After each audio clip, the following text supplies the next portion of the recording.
ಈ ಕೊಂಡೇನಹಳ್ಳಿ ಗ್ರಾಮದಲ್ಲಿ ಏನು ನಮ್ಮ ಈ KCC ಕ್ರೀಡಾ ಸಮಿತಿನ ಚೌಡೇಶ್ವರಿ ಕ್ರೀಡಾ ಸಮಿತಿ ಅಂತ ಮಾಡ್ಕೊಂಡು ಅದರ ಒಂದು ಅಡಿಯಲ್ಲಿ ಇವತ್ತು ನೀವೊಂದು ಕ್ರಿಕೆಟ್ ಟೂರ್ನಮೆಂಟ್ ಅನ್ನ ಹಮ್ಮಿಕೊಂಡಿದ್ದೀರಿ.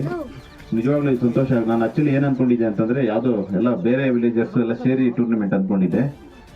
ಈ ತರ ಟೂರ್ನಮೆಂಟ್ಸ್ ತುಂಬಾ ವಿರಳ. ಅಂದ್ರೆ ಅದೇ ಗ್ರಾಮದಲ್ಲೇ ಅದೇ ಗ್ರಾಮ ಪ್ಲೇಯರ್ಸ್ ಸೇರ್ಕೊಂಡು ಕ್ರಿಕೆಟ್ ಆಡೋದು ತುಂಬಾ ಕಡಿಮೆ. ಇಷ್ಟೊಂದು ಖರ್ಚು ಇರುತ್ತೆ. ಯಾಕಂತ ಹೇಳ್ತೀನಿ ಅಂತಂದ್ರೆ ಒಂದು ಕಾರ್ಯಕ್ರಮ ಮಾಡ್ಬೇಕಾದ್ರೆ ಅದರಿಂದ ಸಾಕಷ್ಟು ಜನದ ಒಂದು ಏನು ವರ್ಕೌಟ್ ಮಾಡಿರ್ತೀರ. ಬೇರೆಯವ್ರಿಗೆ ಇದು ಒಂದು ಸಿಂಪಲ್ ಆಗಿ ಕಾಣ್ಬೋದು ಹೊರಗಡೆಗೆ, ಏನೋ ಬಂದ್ರೆ ಏನೋ 4 ವಿಕೆಟ್ 2 ಬ್ಯಾಟ್ 1-2 ಶೀಲ್ಡ್ ಅನ್ಸ್ಬೋದು. ಆದ್ರೆ ಒಂದು ಕ್ರಿಕೆಟ್ ಟೂರ್ನಮೆಂಟ್ ಅನ್ನ ಆರ್ಗನೈಸ್ ಮಾಡ್ಬೇಕಾದ್ರೆ ಅದರಿಂದ ಏನು ಈ ಪ್ಲೇಯರ್ಸ್ ಆಗಿರ್ಬೋದು, ಆ ಪ್ಲೇಯರ್ಸ್ ನ ಬಿಟ್ಟು ಆ ಕ್ರೀಡಾಪಟುಗಳಾಗಿರ್ಬೋದು, ಕ್ರೀಡಾಪಟುಗಳಿಂದ ಹಿಂದೆ ಇರೋ ಯಾರೋ ಬೇರೆ ಜನ ಆಗಿರ್ಬೋದು, ಸಾಕಷ್ಟು ಶ್ರಮನ ವಹಿಸಿರ್ತೀರಿ. ಈ ಒಂದು ಶ್ರಮ ವಹಿಸಿ ಇಂಥ ಒಂದು ಕ್ರಿಕೆಟ್ ಟೂರ್ನಮೆಂಟ್ಸ್ ಅನ್ನ ನಮ್ಮ ಗ್ರಾಮ ಪಂಚಾಯತಿ ವ್ಯಾಪ್ತಿಯಲ್ಲಿ ಮಾಡ್ತಾ ಇರೋದಕ್ಕೆ ನನಗೆ ಖುಷಿ ಇದೆ. ನಂತರ ಈ ಒಂದು ಇಂಥ ಟೂರ್ನಮೆಂಟ್ಸ್ ನ ಆಡೋದ್ರಿಂದ ಏನು ನಿಮ್ಗೆ ಸಾಕಷ್ಟು ಸಹಾಯ ಅಂತಂದ್ರೆ ನಾವು ನಮ್ಮ ಏನು ಆರೋಗ್ಯವನ್ನ ಉತ್ತಮವಾಗಿ ಇಟ್ಕೋಬಹುದು. ಮತ್ತೆ ಗ್ರಾಮಗಳಲ್ಲಿ ಈ ಸಾಮರಸ್ಯ ಜೀವನ ಒಂದು ನಡೆಸೋದಕ್ಕೆ ಅವಕಾಶ ಆಗ್ತದೆ. ಯಾಕೆಂತಂದ್ರೆ ನಾವೆಲ್ಲ ಒಟ್ಟಿಗೆ ಆಟ ಆಡ್ಬೇಕಾದ್ರೆ ನಮ್ಮ ದ್ವೇಷಗಳೇನಿರ್ತವೆ ಆ ಗ್ರಾಮಗಳಲ್ಲಿ ಅದು ಆದಷ್ಟು ಕೂಡ ದ್ವೇಷಗಳು ದೂರ ಆಗ್ತವೆ. ಮತ್ತೆ ನಮಗೆ ಏನು ಮಾನಸಿಕ ನೆಮ್ಮದಿ ಬರ್ತದೆ. ಒಂದು 3-4 ದಿವಸ ನಾವೆಲ್ಲ ಒಂದು ಏರಿಯಾ ಪ್ರತಿಯೊಬ್ಬರು ಕೂಡ ಇವತ್ತು ಏನು ಈ ಮಾನಸಿಕವಾಗಿ ಜಂಜಾಟಗಳಲ್ಲಿದ್ದೀವಿ ಅಂತ ಒಂದು ಜಂಜಾಟಗಳಿಂದ ನಾವು ಹೊರಬಂದು ಒಂದು 4 ದಿನ ಎಲ್ಲ ಅಣ್ಣ ತಮ್ಮಂದ್ರ ತರ ಇಲ್ಲಿ ಕ್ರೀಡೆನ ಆಡ್ತೀವಿ. ಮತ್ತೆ ನೀವು ಕ್ರೀಡೆ ಆಡ್ಬೇಕಾದ್ರೆ ಅಣ್ಣ ತಮ್ಮ ಕೂಡ ಇಲ್ಲಿ ಕಿತ್ತಾಡ್ಕೊಂಡ್ಬಿಡ್ತಾರೆ. ಯಾಕೆಂತಂದ್ರೆ ಆ ಕ್ರೀಡಾ ಸ್ಫೂರ್ತಿ ಅನ್ನೋದು ಆ ತರ ಇರ್ತದೆ. ಅದು ಏನು ನೀವು ಕಿತ್ತಾಡ್ಕೊಂತೀರಿ ಅದು ಒಂದು ಔಪಚಾರಿಕವಾಗಿರ್ಬೇಕು. ಔಪಚಾರಿಕ ಅಂತಂದ್ರೆ ಆ ಕ್ರೀಡಾ ಸ್ಫೂರ್ತಿ ತರ ಇರ್ಬೇಕೇ ಹೊರತು ಅದು ಬೇರೆ ತರ ಹೋಗ್ಬಾರ್ದು. ಯಾವ್ದು ಕೂಡ ಏನ್ ಅಂಪೈರ್ ಡಿಸಿಷನ್ಸ್ ಮಾಡ್ತಾರೆ ಅದು ಫೈನಲ್ ಡಿಸಿಷನ್ ಅಂತ ತೀರ್ಮಾನ ಮಾಡ್ಬೇಕಾಗ್ತದೆ. ಯಾವುದೇ ರೀತಿ ಬೇರೆ ಇದಕ್ಕೆ ಆಸ್ಪದ ಮಾಡಿದ್ರೆ ಎಲ್ಲ ಕೂಡ ಈ ಕ್ರೀಡಾ ಸ್ನೇಹಿತರ ತರ ಒಂದು ಹಾಕೊಂಡು ನೀವೆಲ್ಲಾನು ಉತ್ತಮವಾಗಿ ಕ್ರೀಡೆ ಆಡ್ಬೇಕಾಗ್ತದೆ. ಮತ್ತೆ ಕ್ರೀಡೆ ಆದ್ಮೇಲೆ ಸೋತವರು ಕೂಡ ಗೆಲುವು ಮತ್ತು ಸೋಲು ಎರಡೂ ಕೂಡ ನಾವು ಸಮಾನವಾಗಿ ಸ್ವೀಕರಿಸಬೇಕಾಗ್ತದೆ. ನಾವು ಗೆಲ್ಲಬೇಕಂತಾನೆ ಆಟ ಆಡ್ತೀವಿ, ಆದ್ರೆ ಗೆಲ್ಲೋದಕ್ಕೆ ಒಂದೇ ತಂಡಕ್ಕೆ ಅವಕಾಶ ಇರೋದ್ರಿಂದ ಸೋತಿರೋ ತಂಡ ಕೂಡ ನಾವು ಮುಂದೆ ಒಂದು ಏನು ಈ ನೆಕ್ಸ್ಟ್ ಸೀಸನ್ ಗೆಲ್ಲಬೇಕು ಅನ್ನೋ ಒಂದು ಪಣ ತೊಟ್ಕೊಂಡು ನೆಕ್ಸ್ಟ್ ಪ್ರಾಕ್ಟೀಸ್ ಮಾಡ್ಕೊಳ್ಳೋಣ. ಅದನ್ನ ಯಾರನ್ನ ದ್ವೇಷ ಇಟ್ಕೊಳ್ಳೋದು ಬೇಡ. ಎಲ್ಲರೂ ಕೂಡ ಯಾರಿಗೆದ್ರು ಕೂಡ ನಾವು ಒಂದೇ ಗ್ರಾಮದಲ್ಲಿ ಆಗಿರ್ತೀವಿ. ನಾವೆಲ್ಲ ಅಣ್ಣ ತಮ್ಮಂದ್ರು ಅಂದ್ಕೊಂಡು ಎಲ್ಲ ಪ್ರೀತಿಯಿಂದ ಆಟ ಆಡಿ ಚೆನ್ನಾಗಿ ಆಟ ಆಡಿ ದೇವ್ರು ಒಳ್ಳೇದು ಮಾಡಿ ಯಾವುದೇ ರೀತಿ ಅಹಿತಕರ ಘಟನೆಗಳು ನಡೆಯದಂತೆ ಈ ಒಂದು ಟೂರ್ನಮೆಂಟ್ ಮಾಡ್ಕೊಳ್ಳಿ. ಜೈ ಹಿಂದ್, ಜೈ ಕರ್ನಾಟಕ ಮಾಡ್ತೇವೆ. Thank you.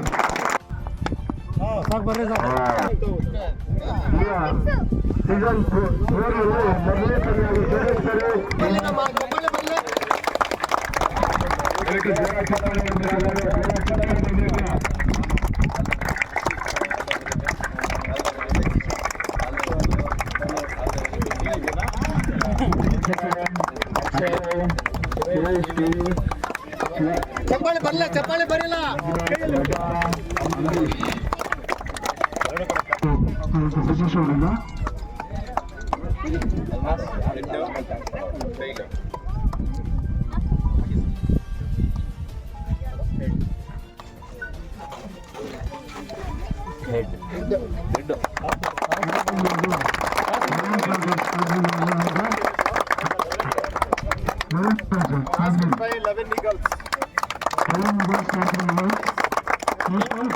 ಕೋಲಾರ ತಾಲೂಕು ಹೈದರಾತ್ನಹಳ್ಳಿ ಗ್ರಾಮ ಪಂಚಾಯತ್ ವ್ಯಾಪ್ತಿಯ ಕೊಂಡೇನಹಳ್ಳಿಯಲ್ಲಿ ಸತತವಾಗಿ KCC ವತಿಯಿಂದ ಸೀಸನ್ KPL ಸೀಸನ್ 4 ನಡೀತಾ ಇದೆ. ಅದರಲ್ಲಿ ಈ ವರ್ಷ 2024ರಲ್ಲಿ ಸೀಸನ್ 4 ನಡೀತಾ ಇದೆ. ಇಲ್ಲಿ ಎಲ್ಲ ನಮ್ಮ ಗ್ರಾಮೀಣ ಕ್ರೀಡಾಪಟುಗಳು ಎಲ್ಲರೂ ಸಹ ಇಲ್ಲಿ ಭಾಗವಹಿಸಿದ್ದಾರೆ. ಒಂದು ಯಾವುದೇ ಭೇದ ಭಾವ ಇಲ್ದಿರ ಎಲ್ಲರೂ ಸಹ ಇಲ್ಲಿ ಬಂದು ಭಾರಿ ಸ್ಫೂರ್ತಿಯಿಂದ ಬಂದು ಇಲ್ಲಿ ಕ್ರೀಡಾಂಗಣದಲ್ಲಿ ಆಟ ಆಡ್ತಾರೆ. ಅದೇ ರೀತಿ ಈ ಗ್ರಾಮದಲ್ಲಿ ಪ್ರತಿ ವರ್ಷ ನಡೀತದೆ. ಇದು ಪ್ರತಿ ವರ್ಷನೂ ಈ ಥರ ನಡೀತದೆ. ಇದು ಸೀಸನ್ 4 ಆಗಿರ್ತದೆ. ಎಲ್ಲರೂ ಸಹ ಇದ್ರಿಗೆ ಸಹಕಾರ ಕೊಟ್ಟಂತ ಎಲ್ಲ ನಮ್ಮ ಗ್ರಾಮದ ಊರಿನ ಗ್ರಾಮಸ್ಥರು ಹಾಗೂ ಎಲ್ಲ ಮುಖಂಡರು ಇದಕ್ಕೆ ತುಂಬ ಸಹಕಾರ ಕೊಟ್ಟಿರ್ತಾರೆ. ಅದೇ ರೀತಿ ಹಿರಿಯ ಆಟಗಾರರು ಸಹ ನಮಗೆ ಹೆಚ್ಚಿನ ರೀತಿ ಪ್ರೋತ್ಸಾಹ ಕೊಟ್ಟಿರ್ತಾರೆ. ಇದೆಲ್ಲ ಮಾಡಬೇಕಾದ್ರೆ ತುಂಬ ಖರ್ಚು ವೆಚ್ಚಗಳು ಬರುತ್ತೆ.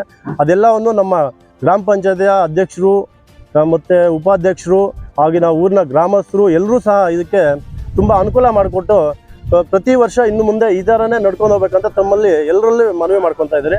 ಅದೇ ರೀತಿ ಈ ಥರ ಅದೇ ಊರಿನ ಆಟಗಾರ ಆಡೋದು ತುಂಬ ಕಡಿಮೆ. ಎಲ್ಲ ಬೇರೆ ಥರ ಟೂರ್ನಮೆಂಟ್ ನಡೀತದೆ. ಆದರೆ ಇದು ತುಂಬ ಚೆನ್ನಾಗಿ ನಡೀತದೆ. ನಮ್ಮೂರಿನಲ್ಲಿ ಎಲ್ಲ ಒಂಥರ ಈ 4 ದಿನ ಒಂದು ಊರಿನ ಹಬ್ಬದ ಥರ ಇರ್ತದೆ. ಎಲ್ಲರೂ ಸಹ ಇಲ್ಲಿ ಬಂದು ಎಲ್ಲ ಬೇರೆ ಕಡೆ ಕೆಲಸ ಕಾರ್ಯ ಎಲ್ಲ ಬಿಟ್ಟು ಎಲ್ಲರೂ ಸಹ ಇದಕ್ಕೆ ಬಂದು ತುಂಬ ಸಹಕಾರ ಕೊಡ್ತಾರೆ. ಅವ್ರಿಗೆಲ್ಲರಿಗೂ ನಾವು ಮೊದಲಿಗೆ ಸ್ವಾಗತವನ್ನು ಬಯಸ್ತೀವಿ ಅವ್ರಿಗೆ.